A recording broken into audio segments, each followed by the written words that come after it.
Hello, today I'm going to look at the best kind of support for your beans. I'm Zorab and this is Byther Farm.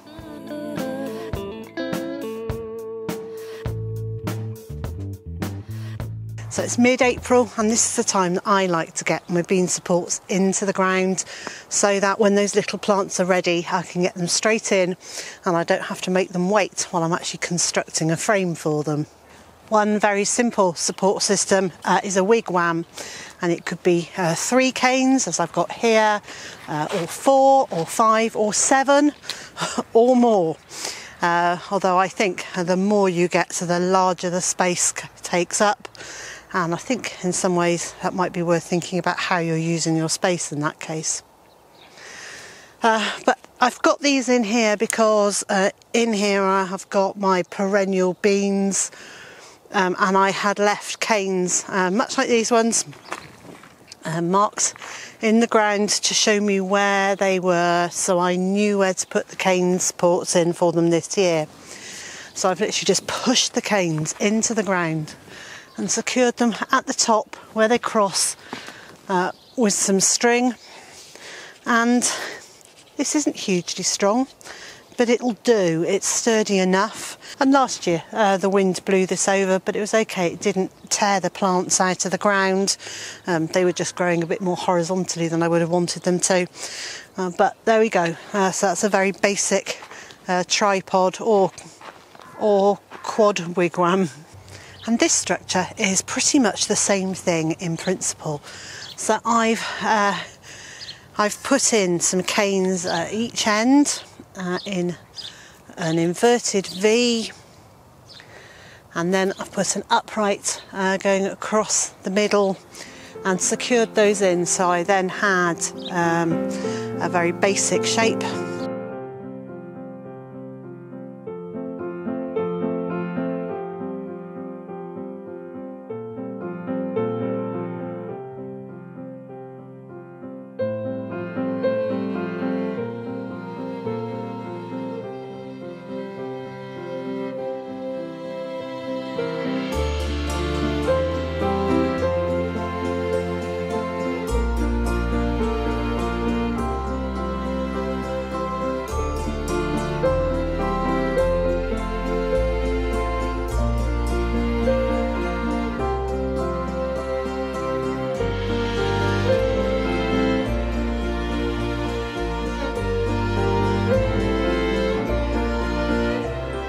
I've then put the additional uprights here and attached them to the cross pole, and then I fixed in these bamboo canes at a 45-degree-ish angle and tied those, and I've almost woven them so they're on the inside of these 2 canes and on the outside of this one to make it quite sturdy.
And I've done them going in this direction because the wind comes this way, so as it pushes on it, it will actually push them further into the ground, making them even more secure.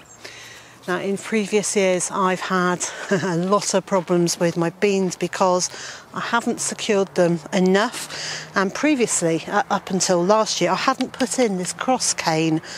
Last year I put this in and it stood up to the winds really well, including the weight of all those gigantic beans growing up it. So I'm very pleased I've got that one done.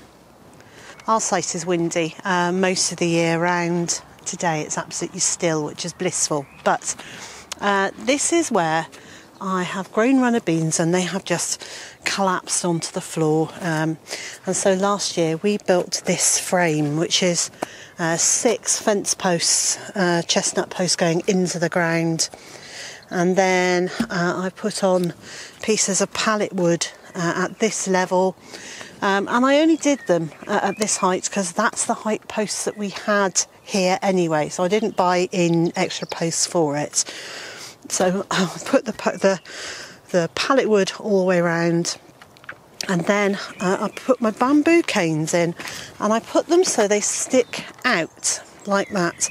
So rather than being like the ones are over on that frame where they meet at the top, these ones cross over much nearer the bottom, and I do that for a reason.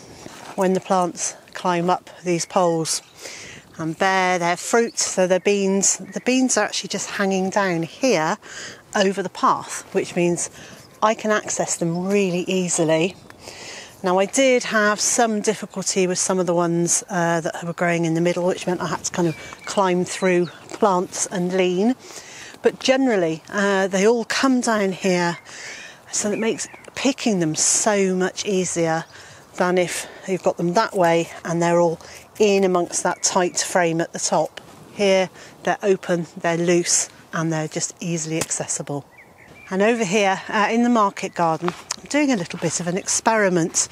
I am constructing a pergola type frame that's going to have strings coming down from it for the beans to grow up. And I expect to grow climbing French beans here, so they won't get as tall as the runner beans or the Greek gigantes beans. They'll probably get taller than this, but this is the height that I've got. This is all recycled wood. I took the brassica cage down from over there, and before that the brassica cage was a chicken run, so this is about the 3rd, 4th time I've used this wood. So I have used that wood. I've banged in some posts into the ground. This is the length of my post, so it hasn't gone into the ground very far, but there's a lot of stone under here, and this is where we were going to have the brassica tunnel, but I didn't want it so close to the trees, and also I kept hitting really big stones trying to push it into the ground. So I know that it doesn't get supported hugely well going into the ground, so I have put in these pieces at an angle and secured them to the upright to make it fairly sturdy. There's not really any movement going that way. I've then put this cross piece on here, so that's fixed to the uprights. It's a bit of a jaunty angle at that end, but I'm okay with that. This doesn't have to be perfect. It's an experiment. If it really works, I will redo it next year. I'll take this down, put it in a different place next year, and make it a bit nicer.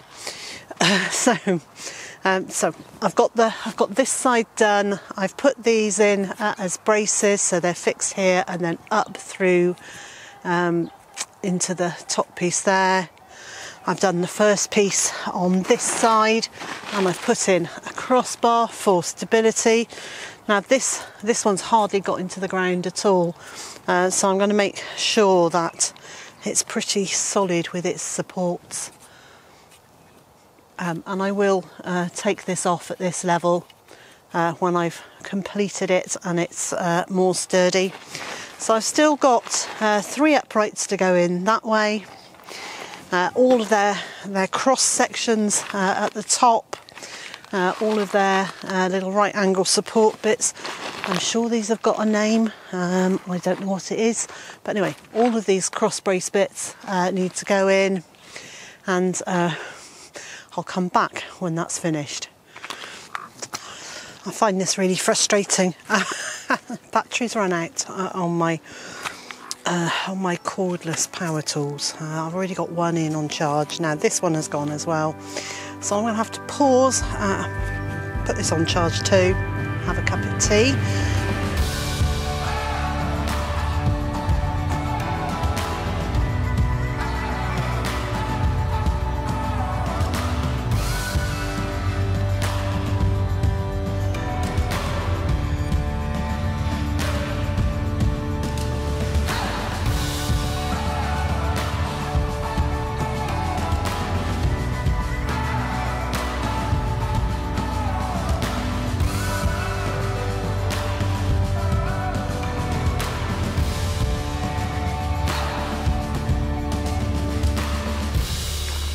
Well, I can't tell you how pleased I am with this.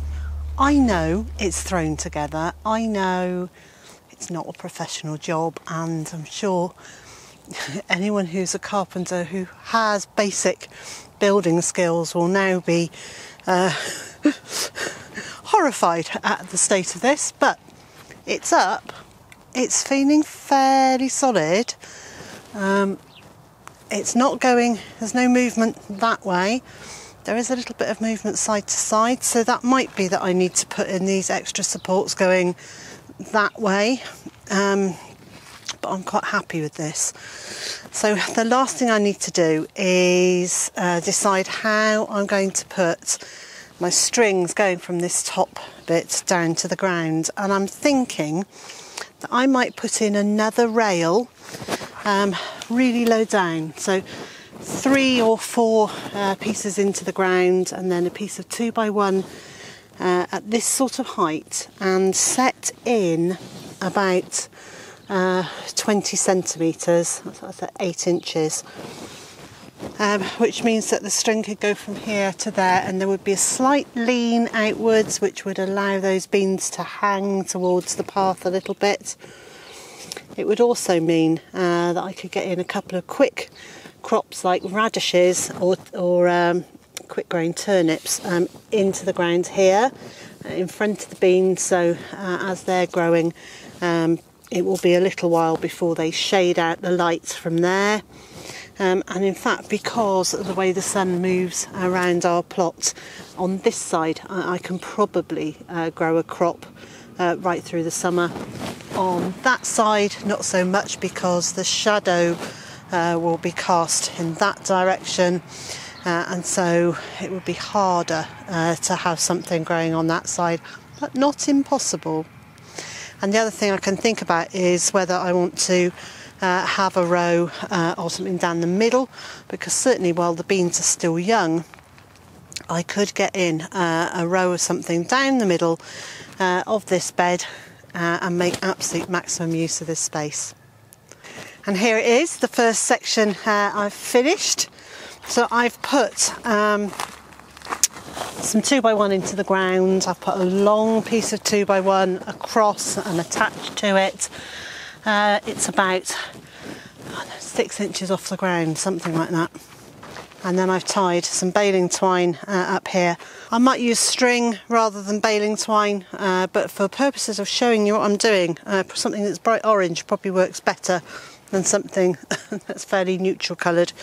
So I've just tied them in at the top, taken them down and tied them here. And then when I plant the beans, I'll plant them just here, and as they grow up, they will grow and climb up the strings, and it will give me that space that I was talking about at the front. There's plenty of room in the middle to walk, to harvest, and also to put another crop in if I want to. For a recycled project, I am really pleased with this.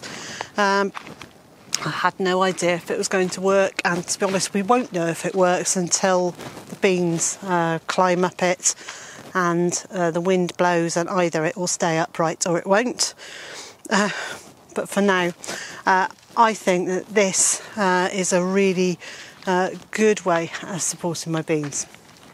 And there are kits that you can buy as well that give you frameworks for beans, and I know that there's a runner bean system where you have taller poles at the back than the front, and all the other way around. Anyway, there are other systems as well, and they're certainly worth investigating. If you don't feel you can do something with height, you can grow dwarf beans. They won't get really much taller than your knee, if that, so they take up less room that way. The harvest, in my experience, is not dissimilar. I would have said I got slightly more beans from climbing beans than from dwarf beans, but I am going to be growing both this year. And so, wherever you are in the world and whatever you've got planned for today, I hope it's a good one. And I also hope you can join me again next time.